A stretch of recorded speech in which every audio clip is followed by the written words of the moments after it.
이번 주 그 요절은 역대상 16장 35절 말씀입니다. 역대상 16장 35절. 다윗이 언약궤를 예루살렘으로 옮겨온 후에 불렀던 감사 찬송 가운데 나오는 한 절입니다. 너희는 이르기를, 우리 한번 같이 암송하시고 읽으시고 또 말씀 나누도록 하겠습니다. 시작. 너희는 이르기를, 우리 구원의 하나님이여 우리를 구원하여 만국 가운데서 건지내시고 모으사 우리로 주의 거룩한 이름을 감사하고 주의 영광을 드높이게 하소서 할지니라. 역대상 16장 35절 말씀. 아멘. 다윗이 남쪽 유다 지파를 중심으로 7년 6개월 동안 헤브론에서 왕이 되었습니다. 그런데 이제 사울이 죽은 후에 남북의 통합왕이 됩니다. 남북의 통합왕이 된 후에 그가 수도를 헤브론에서 예루살렘으로 옮기죠.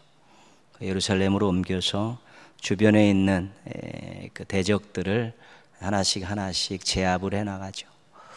그리고 나서 이제 언약궤를 제일 먼저 예루살렘으로 이제 옮기게 됩니다. 옮기는 과정에서 실수도 있어서 또 사람도 죽고 또 몇 개월 동안 딴 데다 있다가 그렇게 언약궤를 이제 예루살렘으로 이제 완전히 이제 모시게 됐죠. 그리고 나서 불렀던 찬양이 역대상 16장 7절에서 36절까지 나오는 아주 긴 찬송입니다. 내용 보면 간단하지요. 감사하라, 찬양하라, 선포하라, 자랑하라. 그렇죠? 창조주 하나님을, 위대하신 하나님을, 신실하신 하나님을 감사하고 찬송하고 선포하고 자랑하라. 그 내용이죠, 그게. 그러면서 오늘 요절 말씀이 이 기도입니다, 기도. 너희 앞으로 이렇게 기도하라는 것이지요. 우리를 구원해 주시는 구원의 하나님, 우리를 구원해 주셔서 만국 가운데서 건져내시고 모으셔서 우리가 주의 거룩한 이름을 감사하고 주의 영광을 드높이게 하소서. 그렇게 기도하라는 것입니다. 어렵고 힘든 일이 있을 때 그렇게 기도하라는 것입니다. 구원해 주십시오. 거기서 끝나는 것이 아니라 구원해 주십시오. 그래서 우리가 주님의 거룩한 이름을 감사하고 또 주의 영광을 드높이는 데까지 가게 하소서. 이렇게 기도하라는 것입니다. 그 기도의 제목만 달랑 응답받고 끝나는 것이 아니라 그 기도의 제목이 응답되면 주님의 이름에 감사하고 주의 영광을 드높이게 하소서. 너희들 앞으로 이렇게 기도해도 괜찮다는 것입니다. 왜요? 언약궤가 들어왔으니까 그렇죠. 언약궤는 하나님의 임재의 상징이고 하나님의 이름을 두는 곳입니다. 언약궤를 예루살렘의 땅 모셔왔기 때문에 이제 하나님이 우리 중심에 계시고 우리와 함께 계시다. 창조주 하나님, 위대하신 하나님, 신실하신 하나님이 우리와 함께 계시니까 이제 너희들 어려움 만나고 힘든 일 만났을 때 하나님 우리를 구원해 주십시오. 그래서 우리가 주님께 마음껏 감사하고 주의 영광을 드높이며 그렇게 살아갈 수 있게 해주십시오. 이렇게 기도해도 이제 하나님께서 응답해 주실 것이다. 그래서 이 감사 찬송 이 시 가운데 이 기도를 유일하게 하나를 뒷부분에다 딱 집어넣은 것입니다. 하나님이 너희와 함께 계시니까, 하나님이 너희 삶의 중심에 계시니까 너희들 정말 고난이 있고 환난이 있어도 이렇게 기도해도 된다. 우리 함께 하신 하나님께서 우리를 구원하시고 우리를 통해서 영광 받으시길 원하시기 때문에 이제 언약궤를 모신 하나님을 중심으로 모신 우리들은 이제 이러한 어려움 속에서 당당한 모습으로 얼마든지 기도할 수 있다. 위대하신 하나님께서 들어주실 것이다. 그 찬양 속에 이런 아름다운 소망의 말씀을 집어넣고 계신 것이지요. 우리가 하나님이 우리의 삶의 중심에 계시고 만약 우리 가정의 주인으로 모시고 계시고 또 하나님이 우리와 함께 하신다는 임마누엘의 신앙이 분명하면 틀림없이 더 담대할 수 있습니다. 틀림없이 더 어렵고 힘들어도 소망을 가질 수 있습니다. 왜냐하면 우리와 함께 하시고 우리 삶의 중심에 계신 하나님께서 우리의 기도를 들으시고 우리의 삶을 변화시키시고 우리를 통해 영광 받으시기 원하시기 때문에 그런 것입니다. 신앙이라는 것은 그저 그런 것이 아닙니다. 신앙이라는 것은 머릿속에만 머물고 있고 입술에만 머물고 있고 가슴속에만 있는 것이 아니라 신앙은 반드시 삶의 자리에 놀라운 변화의 역사를 일으키는 것입니다. 우리가 믿는 하나님께서 우리의 삶 속에 역사하시기 때문에 위대하신 하나님, 전능하신 하나님께서 우리의 기도를 들으시고 우리의 삶을 변화시키기 때문에 신앙이라는 것은 반드시 삶에 놀라운 변화를 일으키고 그것 때문에 우리가 소망을 가지고 살 수 있는 것이죠. 이스라엘 백성들은 하나님이 함께 하신 증거가 언약궤였었고 이제 다윗 시대가 지나고 나면 성전이 되는 것 아닙니까? 하나님 우리 함께 계시니까 하나님 우리 삶의 중심이 되니까 어렵고 힘들어도 하나님 우리를 구원해 주십시오. 하나님의 이름에 감사하고 하나님의 영광을 드높이고 살게 해 주십시오라고 얼마든지 기도할 수 있다는 것입니다. 함께 하신 하나님 기억하시면서 삶 가운데에서 항상 간구하셔서 하나님께 감사하고 하나님의 영광을 높이는 아름다운 삶의 간증들이 넘쳐나는 우리 복된 신앙인들 되시기를 주님의 이름으로 축복합니다. 오늘 말씀의 제목을 우리가 부전자전이다 그렇게 했습니다. 이제 모전여전이다 그렇죠. 부모의 태도와 성향이 자녀들에게 그대로 나타나는 것이죠. 뭐 어떻게든 뭐 외모도 그럴 수 있고 행동도 그럴 수 있고 어떤 가지고 있는 성품도 비슷한 경우들이 많이 있죠. 그럴 때 우리가 이제 부전자전이다, 이제 모전여전이다 그렇게 이야기를 합니다.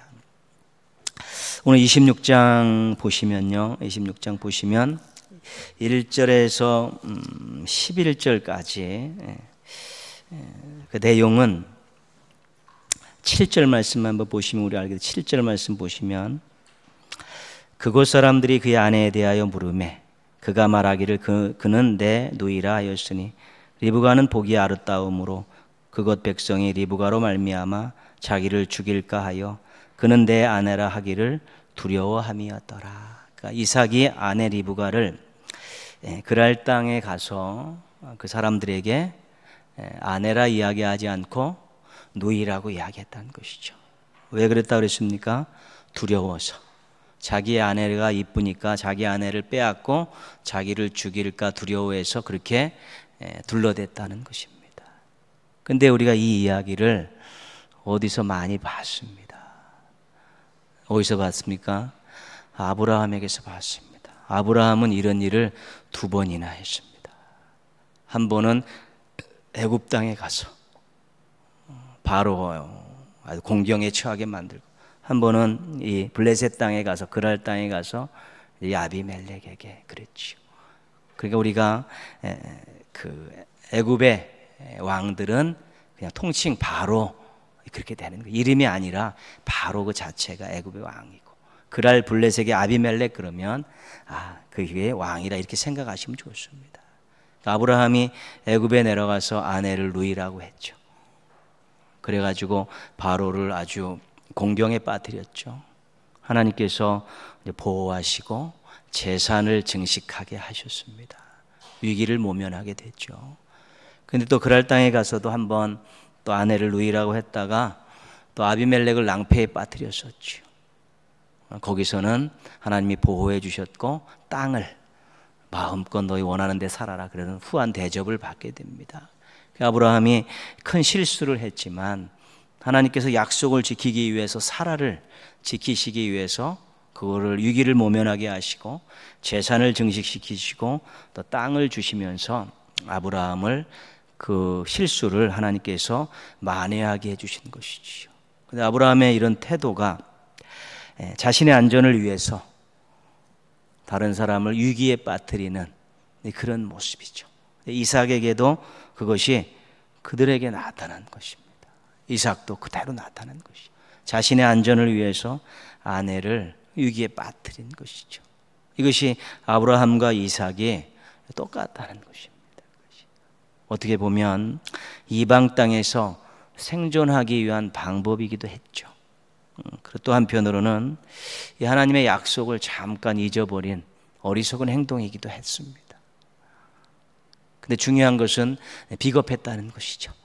자기 안전을 위해서 아내를 루이라고 속이고 그거 어떻게 되든 상관없이 방치한 것이니까요. 근데 이런 부정적인 안 좋은 모습이 아브라함에게 2번이나 있었는데 아들 이삭에게도 그대로 나타났다는 것이죠. 그래서 부전자전이다, 그렇게 이야기를 하는 것입니다.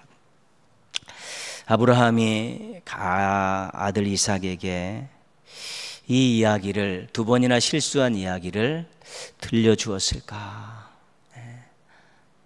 아버지가 옛날에 엄마를 이렇게 2번이나 했었다. 들려줬을까 안 들려줬을까는 성경에 나와 있지 않습니다. 근데 이삭이 똑같은 일을 저질렀지요. 그래서 어떤 의미에서는 긍정적인 신앙의 교훈도 잘 또 자녀들에게 이야기해 주면서 교훈을 삼을 수 있지만, 때로는 좀 부끄러운 일이지만 부정적이었던 그런 경험들도, 실수했던 경험들도 또 이야기해 줄 필요도 어느 정도는 있다는 것입니다. 간접 경험이라는 것이 후세대들에게는 굉장히 중요한 것이죠. 아빠가 하나님을 이렇게 신실하게 섬겼더니 하나님께서 이렇게 인도해 주셨다, 그런 좋은 이야기들도 있지만, 내가 잠시 욕심에 끌려서 두려움 때문에 한번 이렇게 실수한 적도 있었다. 그래서 얼마나 낭패보고 얼마나 부끄러웠는지 모른다. 또 그렇게 부정적인 이야기들도 때로는 큰 교훈이 되어질 수 있다는 것입니다. 근데 부모 세대에서 자녀들이 좋은 것만 담고 싶지 않습니까? 좋은 것만 담고 싶죠. 그래서 안 좋은 모습이 보면 뭐라고 이야기합니까? 남자들은 니네 엄마 닮았다 그러지 않습니까? 그게. 그러니까 좋은 걸 담기 원하는데 신앙 자체의 모습도 좋은 것들을 담기를 원해서 때로는 조금 실수했던 경험들도 한두 가지는 이야기하면서 또 그들에게 경각심을 심어줄 필요도 있는 것이지요. 그래서 긍정적인 신앙 경험과 부정적인 신앙 경험, 이런 것들이 후세대들에게는 좋은 경험이 될 수 있는데, 될 수 있으면 자녀들이 또 후배들이 안 좋았던 경험들은 반복하지 않고 전철을 밟아가는 일이 없는 것이 좋은 것이지요. 그것이 안 좋은 것으로 부전자전, 모전여전은 정말 싫은 것입니다. 그것은 대를 이어 부끄러운 것이기 때문에 안 하는 것이 좋고, 잘한 것은 자녀들이 꼭 담기를 원해서, 후배들이 담기를 원해서 잘 가르치고, 또 잘못한 것은 절대로 다시는 생겨나지 않아야 된다라는 그런 강한 마음을 가지고 또 잘 교훈하고 또 가르칠 수 있으면 긍정적인 면에서는 부전자전이 많이 나고, 또 부정적인 면에서 부전자전이 없는 그러한 또 가문을 만들어 가실 수 있게 되는 것입니다. 어쨌든 아브라함과 이삭의 부정적인 부전자전이 있었다는 것입니다. 한 세대만 했으면 좋았을 것을 다음 세대까지 그런 일이 생겼다는 것입니다. 긍정적인 부전자전을 한번 보려고 합니다. 우리 창세기 21장으로 잠깐 가겠습니다. 창세기 21장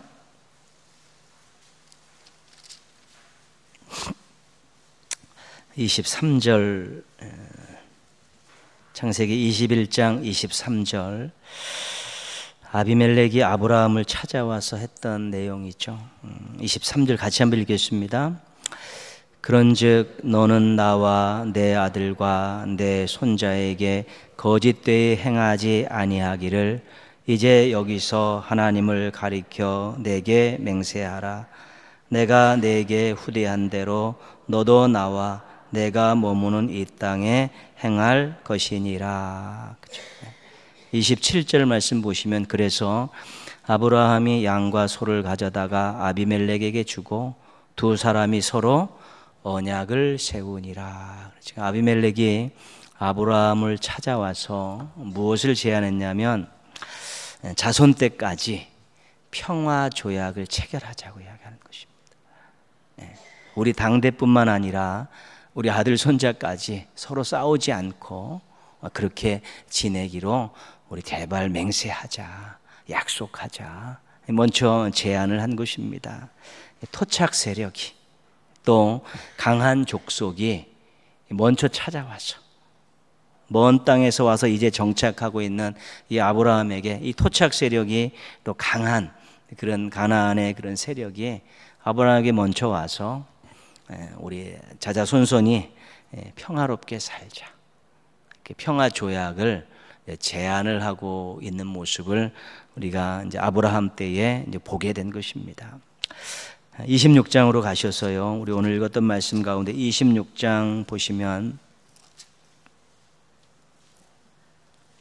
28절 보시면 중간에 보시면요. 중간에 보시면 이것도 아비멜렉이 이삭을 찾아온 것이죠.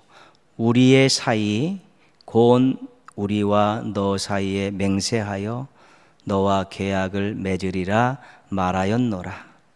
너는 우리를 해하지 말라. 이는 우리가 너를 범하지 아니하고 선한 일만 내게 행하여 내가 평안히 가게 하였음이라. 그렇게 이야기하지요. 그리고 31절에 보면 아침에 일찍이 일어나 서로 맹세한 후에 이삭이 그들을 보내매 그들이 평안히 갔더라. 그렇죠. 이삭 때에도 이 그랄 왕이 와가지고 우리 평화 조약 체결하자. 맹세해라. 우리도 너희를 절대로 해하지 않을 테니까 너희도 절대로 우리를 해하지 않다. 하고 서로 이제는 맹세하고 약속을 하게 되지요. 그러니까 지금 아브라함 때도 블레셋 족속의 왕이 와가지고 우리 평화조약하자. 이삭 때에도 와서 우리 평화조약하자. 맹세하자. 언약 맺자. 그리고 그 조인식을 다 마무리하는 것을 우리가 보게 되는 것이지요. 근데 이 토착 세력이 강한 세력이 강한 족속이 먼저 와서 평화 조약을 제안하는 이유가 뭐냐는 것이지요. 왜 그들은 자기들은 이미 오래 거기에 정착했고 철기 문명으로 무기들로 가지고 있는 강한 족속인데 이제 정착하고 있는 아브라함과 이삭에게 와서 평화 조약 맺자. 자자손손이 그렇게 평화롭게 살자. 그렇게 제안을 하고 있는 것이지요. 그렇게 그들이 먼저 제안한 이유가 있습니다. 21장 가겠습니다. 21장 앞으로 또 가셔서 아까 읽었던 말씀 21장 이번에는 23절이 아까 읽었던 말씀이죠. 21장 22절을 맹세하자 평화조약 맺자 그 앞부분에 나와 있는 이유죠. 그때 아비멜렉과 그 군대 장관 비골이 아브라함에게 말하여 이르되 같이 읽습니다. 내가 무슨 일을 하든지 하나님이 너와 함께 계시도다. 내가 너 가만히 보니까 너 하나님이 함께 하신다 너와. 그러니까 우리 평화조약 맺자. 지금 그런 것이죠. 26장 옵니다. 다시 26장에 오셔서 28절이죠. 아까 제가 중간부터 읽었는데요. 26장 28절. 우리 처음부터 읽어서 끝까지 한번 읽어보겠습니다. 28절. 그들이 이르되 여호와께서 너와 함께 계심을 우리가 분명히 보았으므로 우리의 사이 곧 우리와 너 사이에 맹세하여 너와 계약을 맺으리라 말하였노라. 그렇죠. 똑같이 이 블레셋 왕이 아브라함과 이삭에게 와서 평화 조약을 맺자는 이유는 간단한 것입니다. 내가 보니까 너희 하나님이 함께 계시더라. 하나님이 너희와 함께 계셔서 너희를 돕더라. 너희를 잘 살게 하고 너희를 지키시더라. 이것을 그 왕이 보고 이제 그들에게 평화 조약을 맺자는 것입니다. 그래서 이 아브라함과 이삭의 긍정적인 부전자전은 뭐냐면 하나님이 함께 하심을 보여주는 인생을 살았다는 것입니다. 하나님이 함께 하심을 보여주는 인생. 우리가 뒷부분에 가면 창세기 39장에 가면 요셉 이야기가 나옵니다. 요셉이 형들에게 이제 팔려서 애굽의 보디발의 집에 오죠.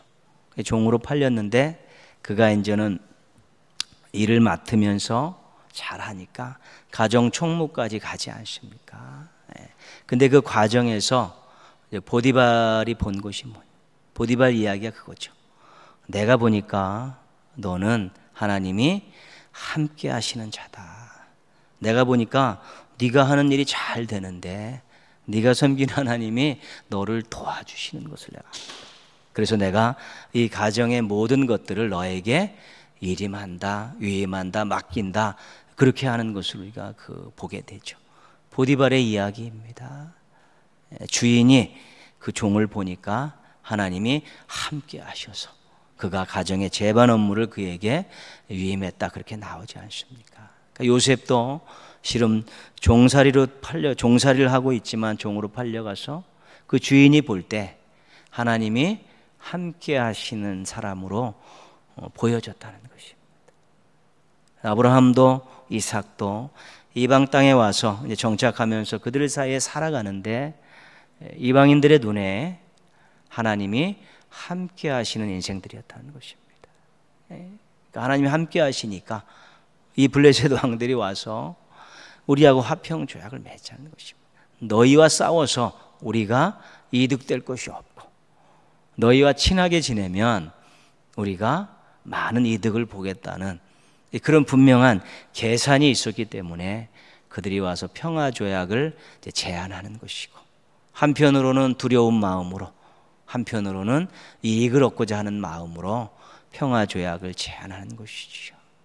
그래서 아브라함과 이삭이, 이 부자가 다 이방 사람들의 눈에 하나님이 함께하신 인생으로, 하나님께서 도와주는 인생으로 그들의 눈에 비춰졌다는 것입니다. 그래서 이런 면은 우리 긍정적인 부전자전 아닙니까? 이 멋진 것 아니겠습니까? 무엇으로 이들이 하나님이 함께하심을 보였을까? 정확한 내용들은 작게 나와 있지만요, 앞부분에 보면 14장에 보면 아브라함이 300명을 거느리고 롯을 구하는 그런 사건도 있었고요, 19장에는 소돔과 고모라에 멸망되어지는 그런 사건들도 그 시대에 있었죠. 그리고 21장에 가면 아브라함이 100세 때 아들을 낳은 사건도 있지 않습니까? 그런 것들을 다 눈으로 보았는데, 그런 것들은 하나의 가능성이고요. 20장 17절로 한번 가겠습니다. 20장 17절.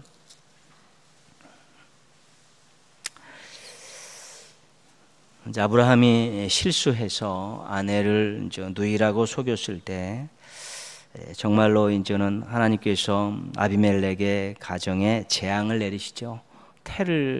태의 문을 닫아버렸죠. 이 일이 해결된 다음에 20장 17절 한번 보겠습니다. 20장 17절. 아브라함이 하나님께 기도하며 하나님이 아비멜렉과 그의 아내와 여종을 치료하사 출산하게 하셨으니, 계속 봅니다. 여호와께서 이왕에 아브라함의 아내 사라의 일로 아비멜렉 집의 모든 태를 닫으셨음이더라.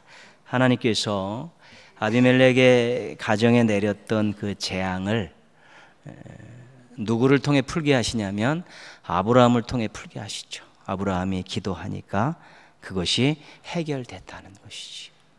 그러니까 그것을 옆에서 본 아비멜렉의 입장에서는 아브라함이 어떤 사람으로 보입니까? 또 들었던 많은 사건들도 있으니까 능력 있는 사람으로 보이는 것입니다. 하나님의 능력이 저와 함께 한다는 것입니다. 그래서 아브라함에게 제안을 하게 되는 것이지요. 하나님이 함께 하시는 사람은 다른 사람에게 두려울 수가 있는 것입니다. 특별히 능력으로 함께 하시는 사람에게는 두려운 것이죠. 함부로 할 수 없는 것입니다. 덩치가 크다고 무서울 수 있습니다. 또 권력을 가지고 있다고 무서울 수도 있습니다. 또 재물을 많이 가지고 있어도 무서울 수 있습니다. 그러나 하나님이 함께 하셔서 놀라운 일들을 이루는 것들을 보게 되면 그것만큼 두려운 것은 없는 것입니다. 권력으로 할 수 없고 돈으로 할 수 없는, 체력으로 힘으로 할 수 없는 그런 일들을 하나님께서 그를 도와서 하게 된다면 두려울 수밖에 없는 것이지요. 그 아브라함이 태의 문을 닫고 여는 이 일에 관여하면서 하나님께서 그를 통해서 이 내린 재앙을 풀어주시니까 당연히 그에게 있어서는 아브라함이 두려운 것이지요. 그 능력이 두렵기 때문에 와서 평화롭게 살자 제안을 하게 되고, 너 하나님이 함께 하시는 능력의 하나님이 너와 함께 하시는 걸 내가 보았다. 우리 함께 평화롭게 살자. 자자손손이 평화롭게 살자. 그런 것이지요. 참 아브라함이 그런 면에 있어서 그의 믿음의 역사가 삶 가운데 많이 나타나고, 중보기도 한 것들, 또 아비멜렉으로 해서 기도한 것들이 응답되는 놀라운 역사 가운데서 또 사람들로 하여금 두려움을 갖게 하고 그에게 평화 조약을 제안하게 한 그런 일들을 경험하게 된 것입니다. 26장 가셔서요, 이삭을 보겠습니다. 이삭 12절 한번 가보시죠. 12절에서 14절까지 한번 읽겠습니다. 이삭이 그 땅에서 농사하여 그 해에 100배나 얻었고 여호와께서 복을 주심으로 그 사람이 창대하고 왕성하여 마침내 거부가 되어 양과 소가 떼를 이루고 종이 심이 많음으로 블레셋 사람이 그를 시기하여, 그랬잖아요. 블레셋 사람들이 이삭을 시기했습니다. 왜 시기했냐면 똑같은 조건에서 농사를 지었고 똑같은 조건에서 목축을 했는데 이삭이 엄청나게 많은 것들을 얻게 됐다는 것입니다. 뭐 특별하게 땅이 다르다든가 뭐 기후가 다른 것이 아니라 같은 지역에서 같은 공간 안에서 같이 농사를 지고 목축을 했는데 이삭이 엄청나게 거부가 된 것이죠. 그러니까 이 사람들이 시기가 난 것이죠. 어디서 굴러온지도 모르는 족속들이 함께 거하는데 은혜를 베풀었는데 하는 족족 잘 되니까 시기가 난 것입니다. 그런 면에 있어서 그들이 시기가 나죠. 그래서 그 뒤에 나오는 것이 우물 사건이죠. 우물 사건. 아브라함이 팠던 우물 메꿔버리죠. 왜냐하면 물을 못 먹게 하면 이들이 잘 살 수 없으니까요. 또 옮겨가서 우물을 하나 팠더니 또 쫓아가서 뺐고, 우물을 또 옮겨가서 팠더니 또 쫓아가서 뺏는 것이지. 그리고 이제 네 번째 가서 우물을 팠을 때는 그때는 그들이 지쳤죠. 그래서 그냥 놔두죠. 성경에서는 땅이 넓어서 놔뒀다 그렇게 나오고 있죠. 그러니까 이삭은 우리가 이야기하는 우물 개념은 그 고대 이스라엘에서 이야기하는 우물 개념과는 전혀 다른 것입니다. 우리도 이 우물 하나 파는 게 굉장히 어렵지 않습니까? 근데 우리는 물이 있으니까 그나마 어느 정도 파면 물이 나오는 땅이지만 그 땅은 그렇게 물을 얻기 쉽지 않습니다. 그리고 우물을 파도 넓게 파야 되고 낙타들도 먹을 수 있도록 그렇게 파야 되는 큰 우물들이지요. 그런데 이삭이 빼앗기는데 대항하지 않고 양보하고 자꾸 가는 것입니다. 계속 3번에 걸쳐서 그 우물을 빼앗는데 양보하니까 그들의 마음속이 달라진 것입니다. 거부가 됐는데 교만하지 않고, 강성해졌는데 자기들을 무시하지 않고, 또 자기들이 시기해서 막 그들의 것들을 빼앗는데 계속해서 양보하면서 충돌하지 않고 물러나고, 또 자기들이 할 일을 하는 것들을 바라보면서 저 여유가 도대체 어디서 나오는 거냐는 거죠. 우물 하나 빼앗기는 게 얼마나 큰 일인데 그런 것들을 양보하면서 3번이나 양보하면서 뒤로 물러날 줄 아는 그런 모습들 보면서 그들의 여유, 또 그들이 자신들에게 베푸는 그러한 사랑, 이런 것들을 보면서 그들이 이제 충격을 받은 것이지요. 야, 하나님이 함께 하시는구나. 저들과 친하게 지내야겠다. 이런 그런 마음이 생겨난 것입니다. 물러나는 이유가 뭐겠습니까? 그게. 싸우지 않겠다는 것이 첫 번째 겉으로 드러난 표방이고요. 또 하나 속내는 무엇이겠습니까? 하나님께서 또 주실 것이다. 이런 믿음이 있으니까 싸우지 않고 양보하면서 계속 물러설 수 있는 것이지. 농사에 100배의 수확을 주신 하나님께서 이 우물을 저들과 싸우면서 다투는 것이 아니라 양보해도 또 하나님께서 새로운 우물을 주셔서 우리의 농사를 목축을 지켜주실 것이라는 믿음으로 양보하고 사랑하고 선대하니까 오히려 그들이 마음이 누그러져서 저들과 친하게 지내야겠다는 마음이 생겨났다는 것입니다. 야, 아주 하나님이 함께 하신다. 하나님이 도와주시는 족속이구나. 이런 것들을 보면서 그들의 마음이 누그러진 것입니다. 아브라함은 능력으로, 이삭은 사랑으로 그들에게 하나님이 함께 하심을 보여주었다는 것입니다. 하나님의 함께 하심을 보여주는 인생, 복된 인생이죠. 멋진 인생이죠. 정말 저 사람의 인생이, 저 사람의 가정에, 저 사람의 생업에, 저 교회에 하나님이 함께 하시는구나.